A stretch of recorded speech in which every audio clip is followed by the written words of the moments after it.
Hello and welcome to my channel. My name is David Novak. Um,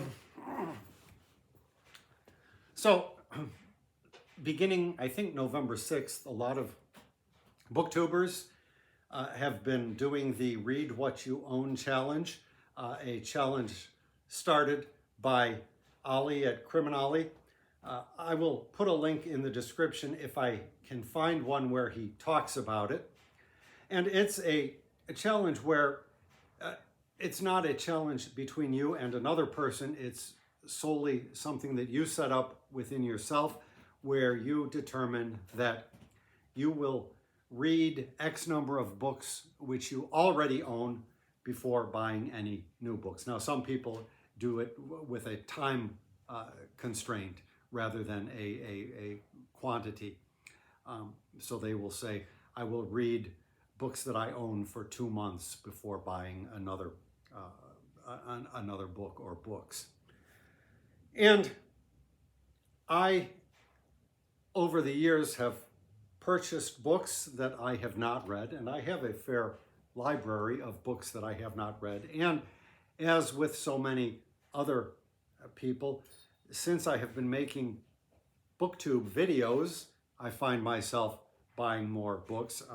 Just the watching of booktube, which I did for a year before I decided to start making videos, just the watching alone brought so many titles and authors into my ken that I found myself picking up books in greater quantity than previously.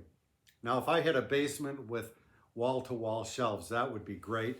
I would not consider that I have too many books. Alas, my storage options are limited. And so the way I've handled it is certain categories of books get shuffled off. So for example, except for recent acquisitions, books pertaining to theater are all boxed up in the basement. If I need one of those books, I know where to go for it. But that said, when I'm trying to get at a certain book that I have, it happened recently with literary criticism. Although I may know where they are, it's kind of hard to get to them. Yet, I don't feel like the Read What You Own challenge is right for me.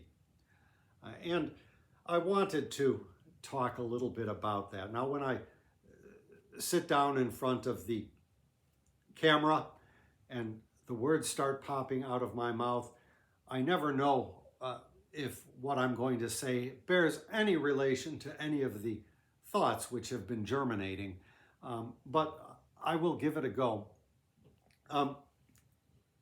I don't like to put restrictions on my curiosity.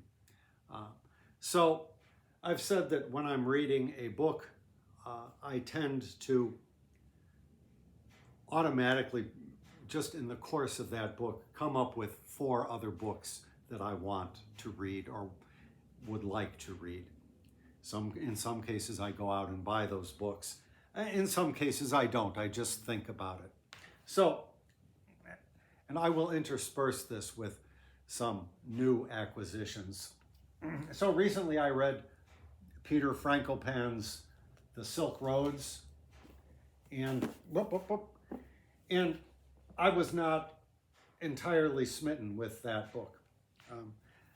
Now, I had this in my saved for later basket at Amazon probably for more than a year. It was a topic that I had been thinking about, and this is supposed to be a good book. And given my disappointment with Frankopan, I decided to buy this. I did not buy it new, but nevertheless, it was above my usual price point, which is usually no more than $5 with free shipping. So I did that, and I picked up another book, which I just came upon whilst looking. Another book about the Silk Roads, or Silk Road in world history. And I had never seen anything like this. And in looking at it, I found out it's a series, and lo and behold, there are 25 books in the series, and I was curious about the whole series, and so I looked it up, and all of the titles seemed so right on. They seemed to coincide perfectly with my specific areas of interest. So in a case like this, it would not be a history of the Silk Roads, it would be the Silk Roads in history. And I believe that sort of approach is more suited to where we are today in the global village in which we live. So I looked up the whole series, and I decided to pick up the cheapest ones, all within my price point. And actually, the Silk Roads one happened to be there too. One of them was less than that. One of them was like $4.20 or something with the free shipping.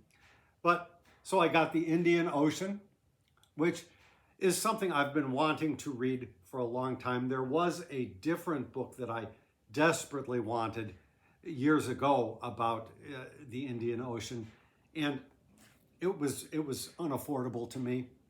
I may have come across a copy at the library or something and read it and decided it just wasn't what I had hoped for. I really don't remember if such a thing happened, but regardless, it's a topic I want to revisit. So when I saw this there for the cheap price, I went with it.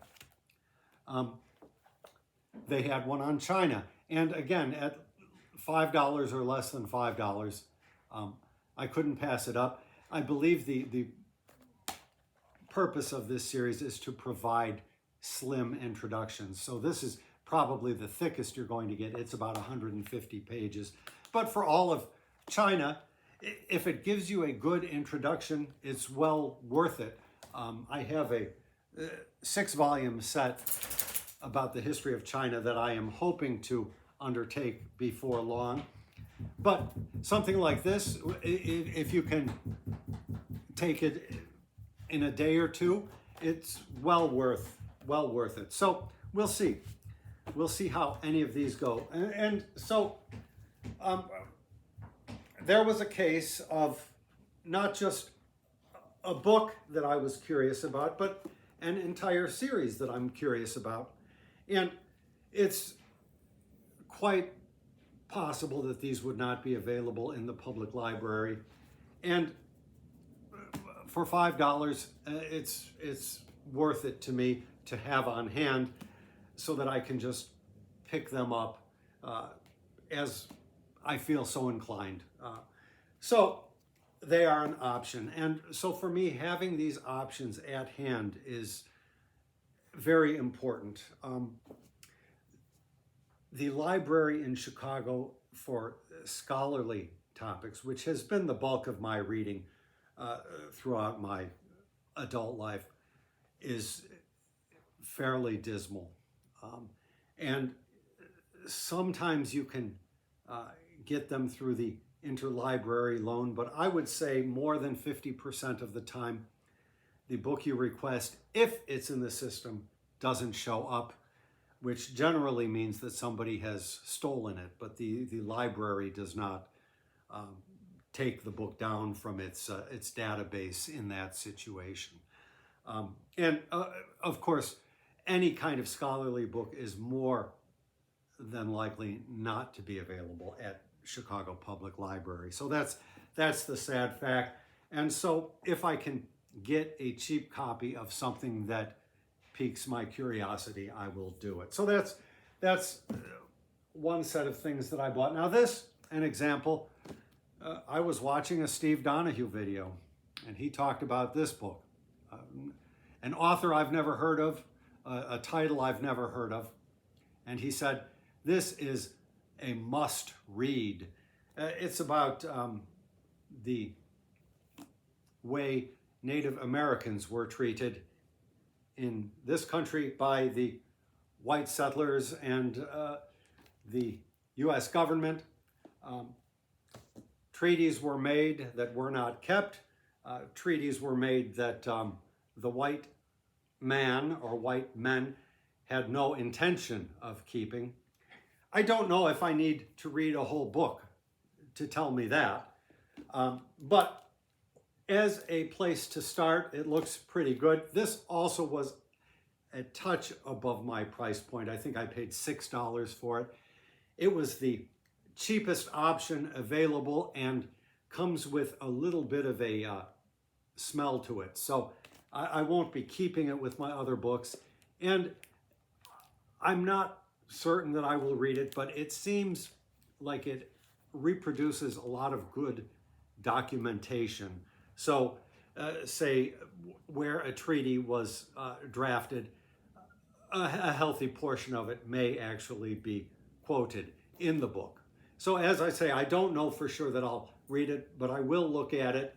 And it seems that it's a good place to start on a topic in which I am woefully deficient. There are a couple of more recent books dealing with the history of Native Americans, especially since the coming of the Europeans, although personally I see no reason to stop there. I'm happy to go all the way back to prehistory or whenever. But so hearing a booktuber recommend this and acknowledging my own deficiencies, it was just something I could not pass up.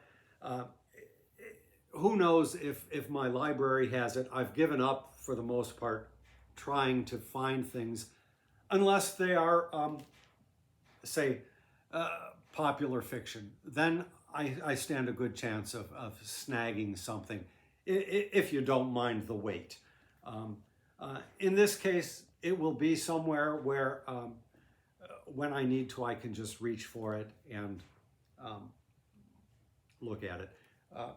As I say, I've been, since the beginning of 2022, I've been dedicating myself to improving my reading skills. So the vast number of books that I have and then the books that keep coming in are not something that I could just read in a year. But if I live, say, 10 years and I do improve my skills, it's not an outlandish hope.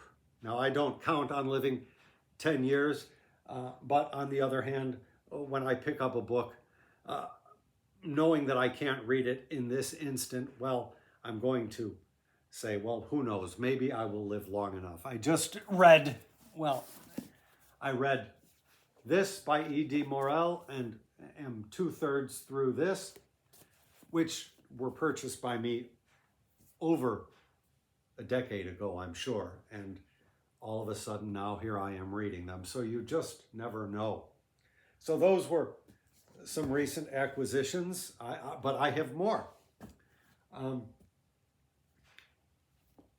This has been on my radar for a long time. And I saw it brand new in a shop somewhere probably 2-3 years ago. And so it's been in the back of my mind ever since.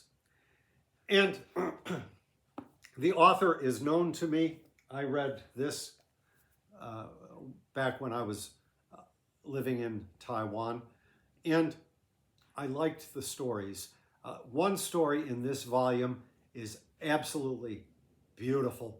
And the rest are okay. I was not in love with the stories. I have a different collection of Chinese supernatural tales that I like better. But having just finished the Arabian Nights this year, particularly, I've been looking for supernatural stories from another culture. And then having read the Eileen Chang collections of stories last month, I just feel like dipping back in. Now I'm on a nonfiction binge right now, which may carry me through the end of the year. And then when it comes down to it, I have other fiction works that probably would take precedence over this, but it's not a bad thing to have on hand. Now the biggest thing that just came in a couple of nights ago and we get our mail delivery here at night. Um, Look at this chunker. And now that I'm thinking about it, I should have instead gotten this as an ebook. I don't know that I'm going to be reading this one anytime soon, but early this year, I finished off The Decline and Fall of the Roman Empire, and I've been wanting to branch out my historical reading based on just curiosities that Gibbon raised for me. And so this would be a history of Christianity, which The Decline and Fall goes into. It's just he does not delve deeply enough into all aspects. A couple of booktubers have read this book and spoken very highly of it. And so I thought it would be a good place to start, though I don't know.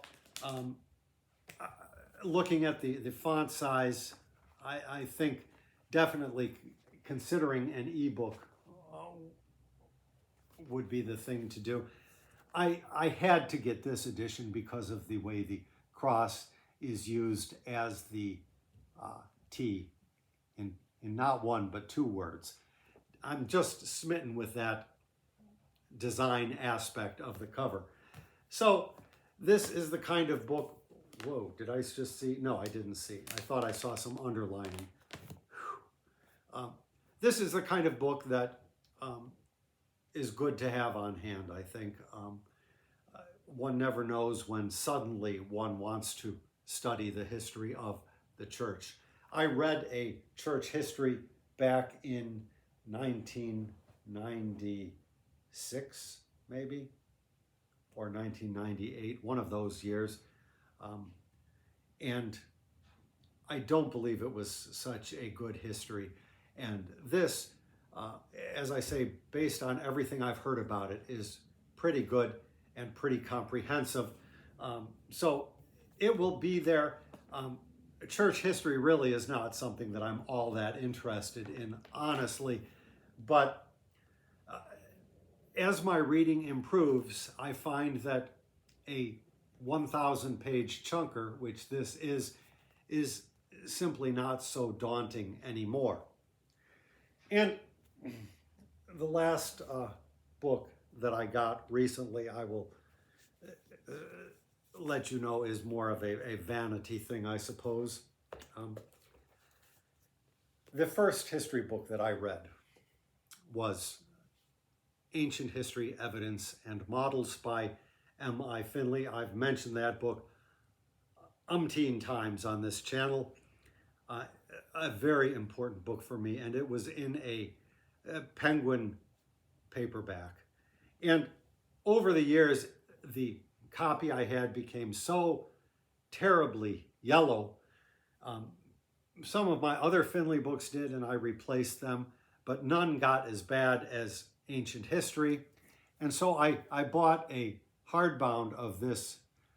This is Viking, and this is some years ago, and the inside of it, unfortunately, is no better than the paperback, which I had, and it has yellowed already at an accelerated rate. Probably for the time I have left for me in this world, it would not cause me any great problems. It is a book that I'm likely to reread again.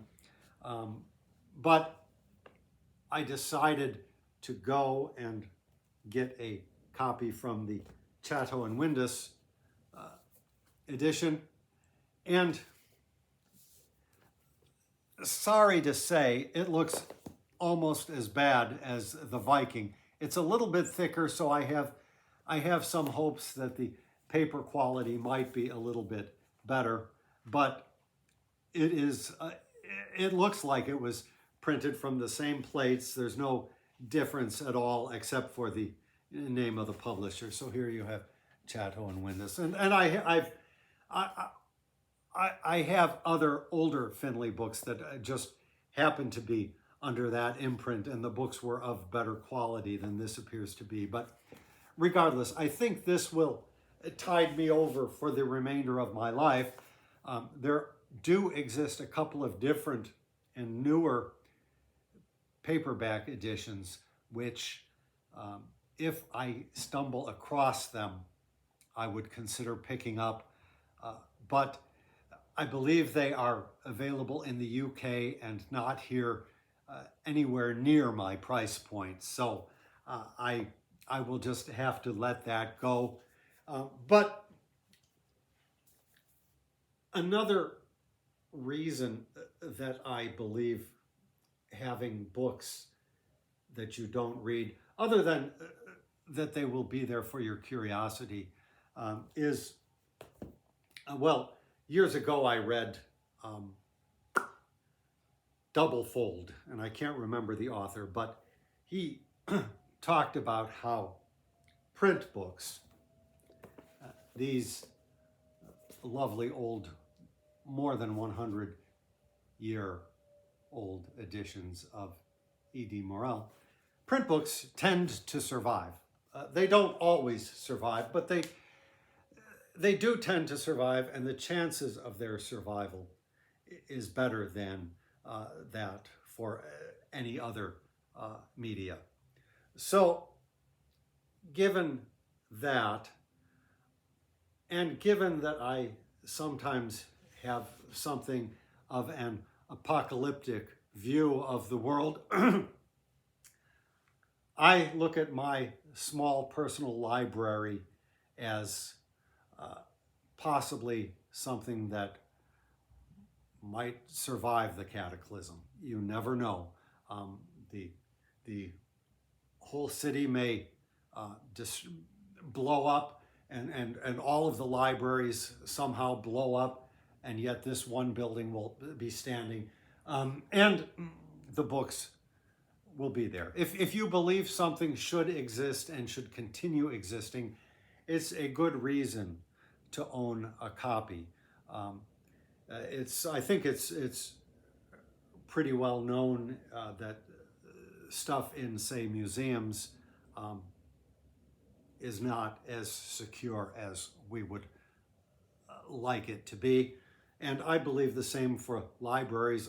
In Chicago, when Chicago librarians weed, they don't, at least in the old days they didn't. I don't know what recent practice is. They don't sell them to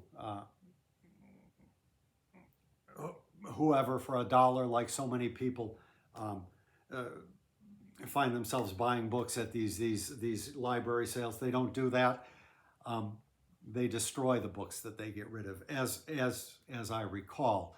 That may have changed, but regardless, taking the idea that come the collapse of civilization, as with art objects, things in a museum, things in a public library are apt to get looted or get destroyed, whereas things that are housed with the private collector stands a chance of surviving.